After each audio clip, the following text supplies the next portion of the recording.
Damned Souls Orientation Guide, Chapter 1. The Damned. Welcome to hell, O ye of questionable morality. Who you were on Earth no longer matters. When you arrive here, everyone from the mightiest crime lord to the elderly gentleman who takes pens from banks begin the same way, as wretched ghouls wandering the streets. As a shadow of a man, you are stripped of your savings and condemned to a meaningless existence. Eternal playthings for a demonic host who is all too eager to ply its trade.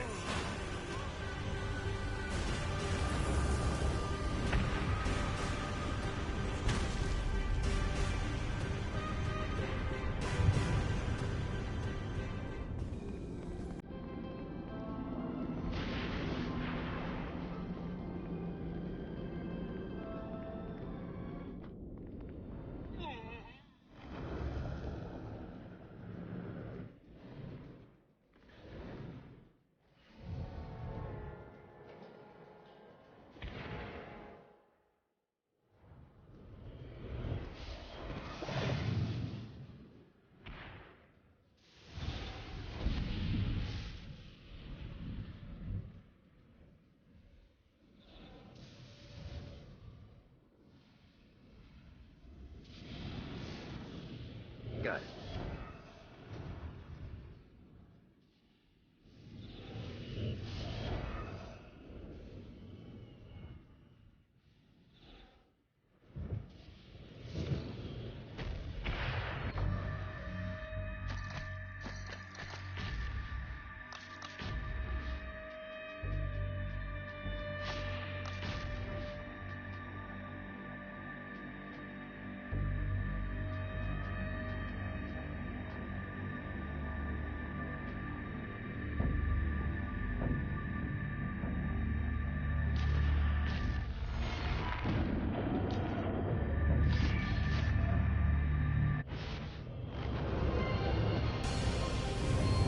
Got a touchdown.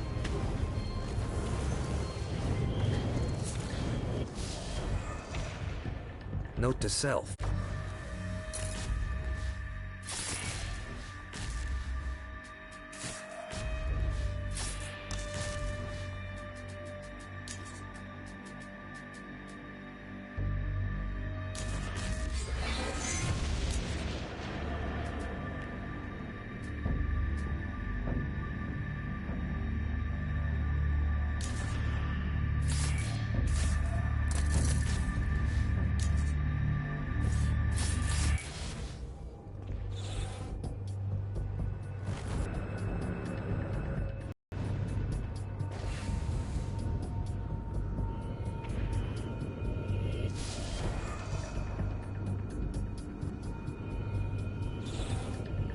Gotta find more of these things.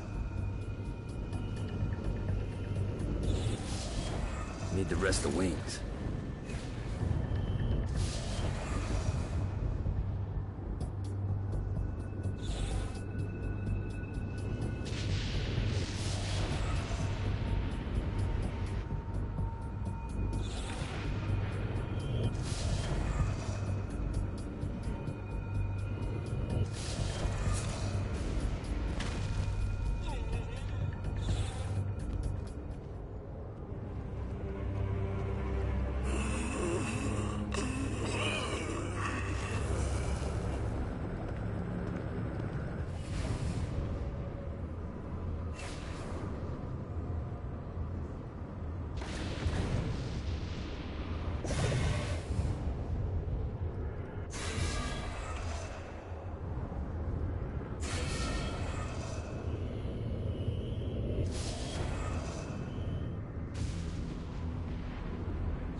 fucking collectibles. God, this feels good.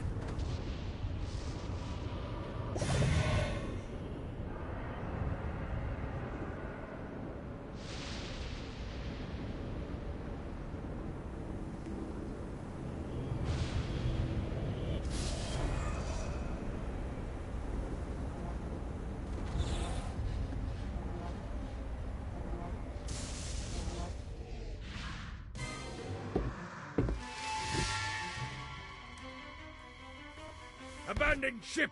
We've been boarded! Get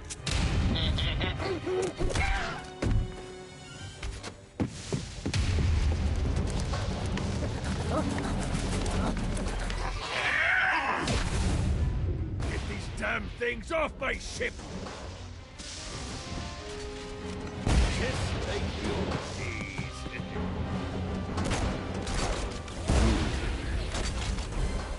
it off! Get it off!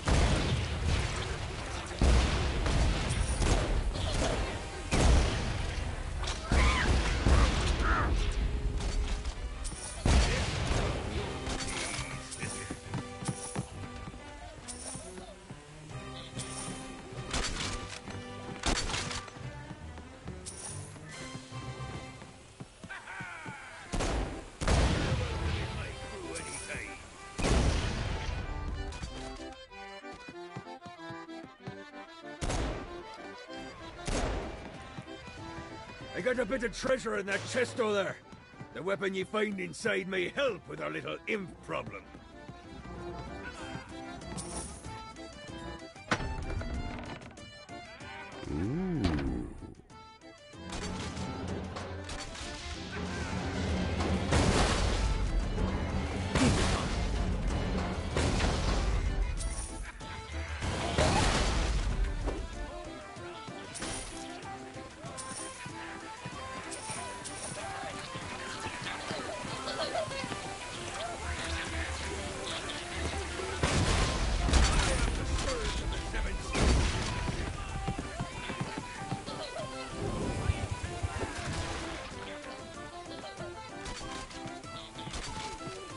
Summoned these imps to serve as my crew.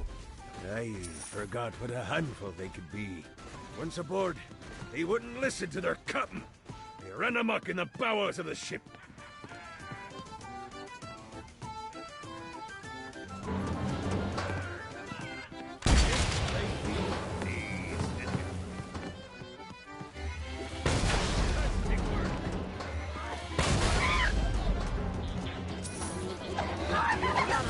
Good God, they're swarming me!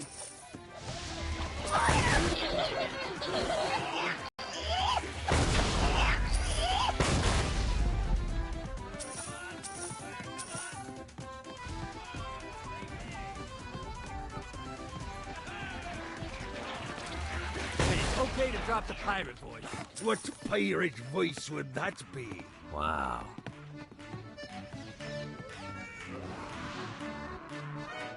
Zinyak's destruction of Earth had a profound impact on the afterlife. To heaven, it was a logistical nightmare. St. Peter's meticulous nature drove purgatory wait times to unbearable levels.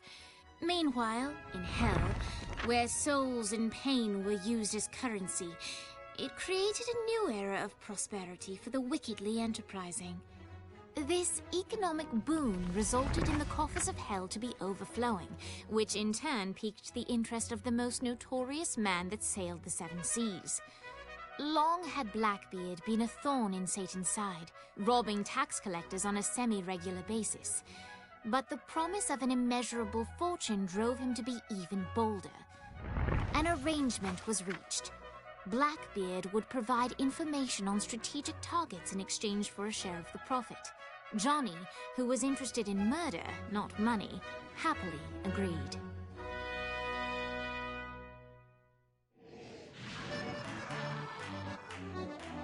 Grant ye the ability to summon my crew whenever they're needed.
right, matey.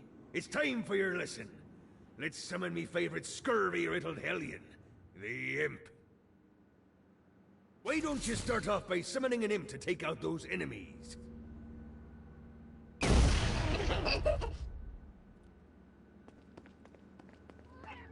There you go, matey. Now take down the other demon.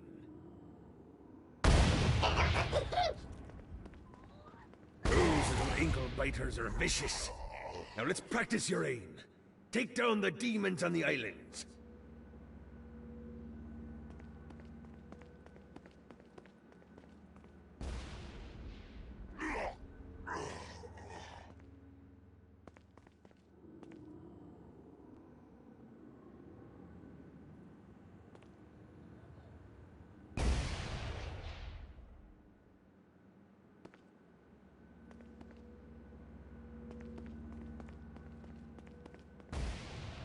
Few things are as rewarding as pressing someone into service, am I right? Now get going! There's a whole wide world waiting to be plundered.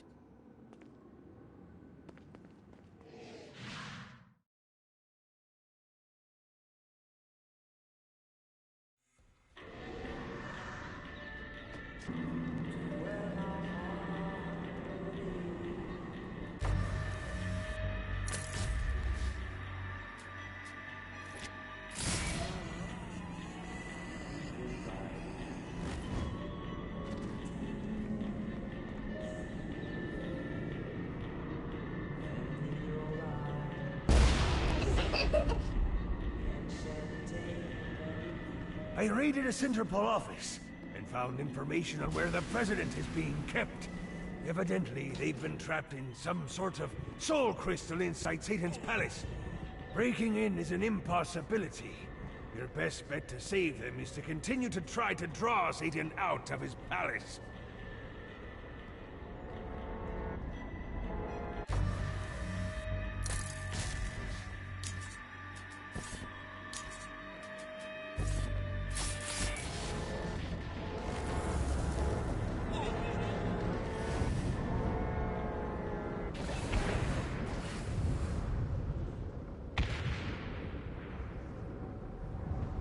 Gotta pick it up. Aye.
Lights up.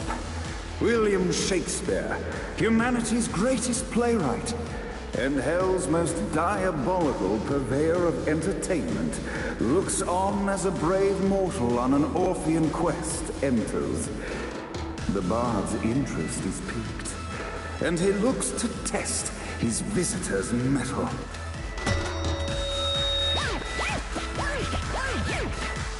The masked tragedies were used to enemies cowering as they approached. But soon they realized that they faced a foe with courage and nobility, traits uncommon in the fires of perdition.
The inciting incident resolved. The time had come for rising action.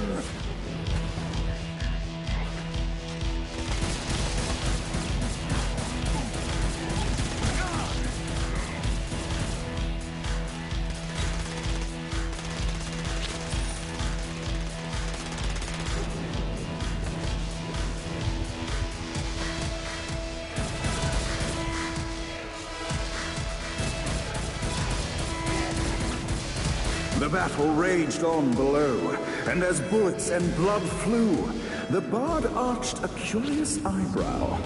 Could this mortal be the exact thing that Shakespeare needed?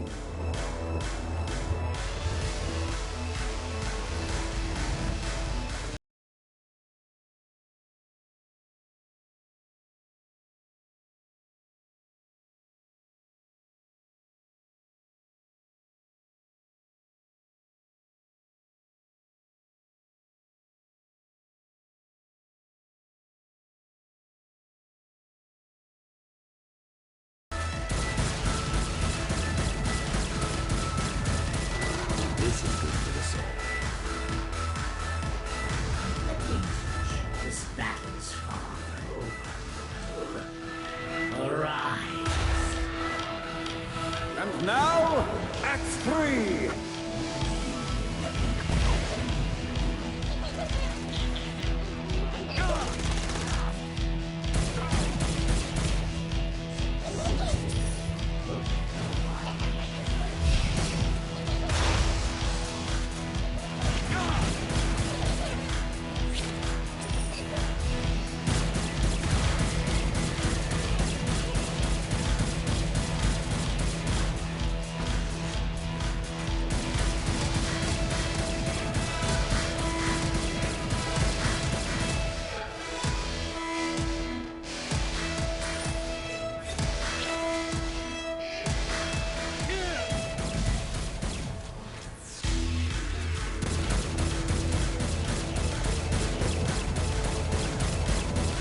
Oh, I feel much better, thanks.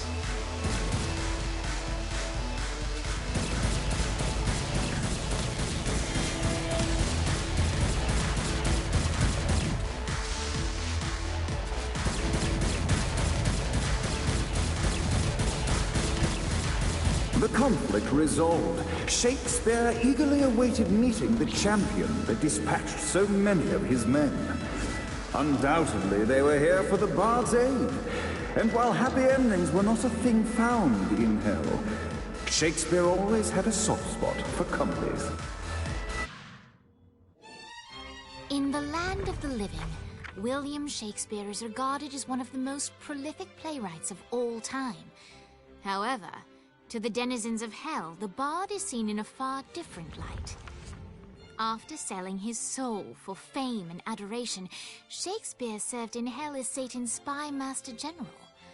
In doing his duty, Shakespeare would punish the souls he was investigating by forcing them to perform in grotesque passion plays for Satan's amusement. But in a Twelfth Night-esque twist, Shakespeare found himself living a double life. While he projected an image of cruelty, his heart was as soft as Jezebel's. In secret, he would tutor her on the classics and act out the works of his mortal days. When Satan found out, he cast Shakespeare out of the palace, believing that the poet would be tormented by the populace of hell, far out of Jezebel's sight. But Satan had not counted on the bard's cunning. Embracing his persona of master torturer, Shakespeare and his followers, the tragedies, took root in the entertainment district, biding their time for revenge.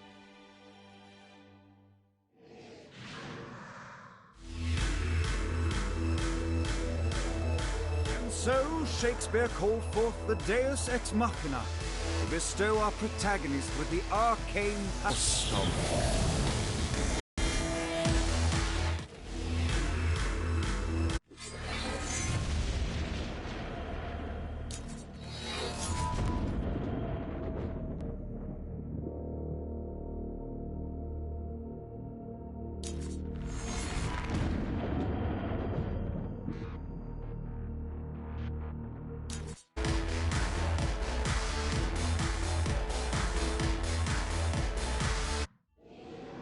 lights up.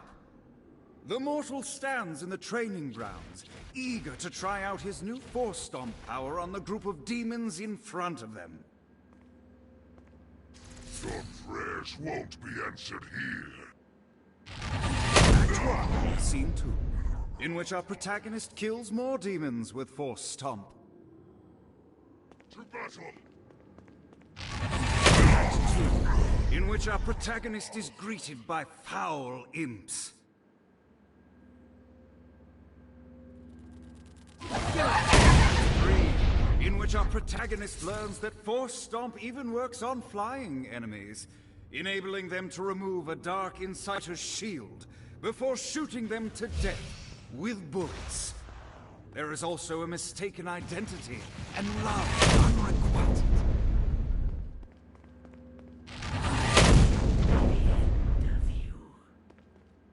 The day is won, and the curtain closes on our noble hero.